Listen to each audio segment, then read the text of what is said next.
ሰላም ውድ ቻናላችን ተከታታዮች ዛሬ ስለ ዲማ ሆፕ ሪሲት እያስገነባ ያለው በአትላስ አካባቢ ወይም ደግሞ ኮባና ማዶ ሆቴል መካከል የሚገኘው አፓርትመንት ሙሉ መረጃ ሰጣችኋለሁ።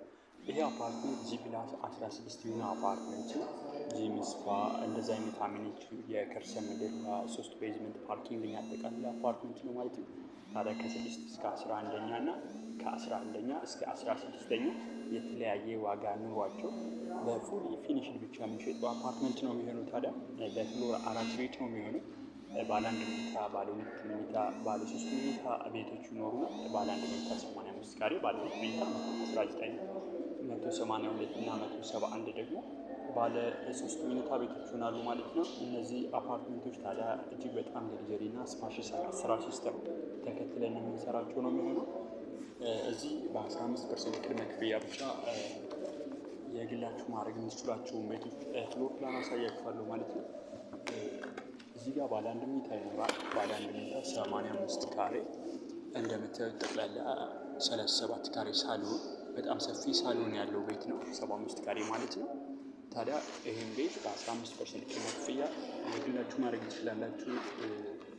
ኮባና ማዶ ሆቴል ጀርባ ነው ያለው አፓርትመንቱ። ሌላው ደግሞ 172 ባለ 3 መኝታ ነው ማለት ነው። ይህ አፓርትመንት እጅግ በጣም ቅንጡና ለግዠሪ አፓርትመንት ነው። ባለ 3 መኝታ 172 የካሬ አማራጭ ማለት ነው። ሌላኛው ደግሞ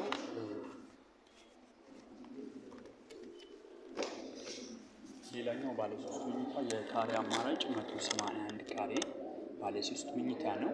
እነዚህ ሁለቶቹ የባለ 3 መኝታ የካሬ አማራጮች ነው የሚሆኑት ማለት ነው። ሌላኛውና የመጨረሻው ባለ 2 መኝታ ደግሞ 119 ካሬ፣ እሱ በጣም ለግዠሪ እና ቅንጡ ቤት ነው የሚሆነው ማለት ነው። ይህ 119 ባለ 2 መኝታ ነው የሚሆነው። እንግዲህ በፍሎር 4 ቤት ነው የሚሆነው። ሁሉም ቤቶች የራሳቸው ናቹራል ቬንቲሌሽን ወይም ደግሞ የተፈጥሮ ብርሃንና ምቹ የመኖሪያ ብቻ ናቸው ማለት ነው። ምንም አይነት ጫጫታ የሌለበት የተረጋጋ የመኖሪያ ስፍራ ነው የሚሆኑት ማለት ነው። እዚህ አፓርትመንት ላይ በ15% ቅድመ ክፍያ ብቻ ቤት መግዛት ትችላላችሁ። የበለጠ መረጃ ባለው ስልክ ደውሉልኝ፣ መረጃ እሰጣችኋለሁ። መልካም ጊዜ።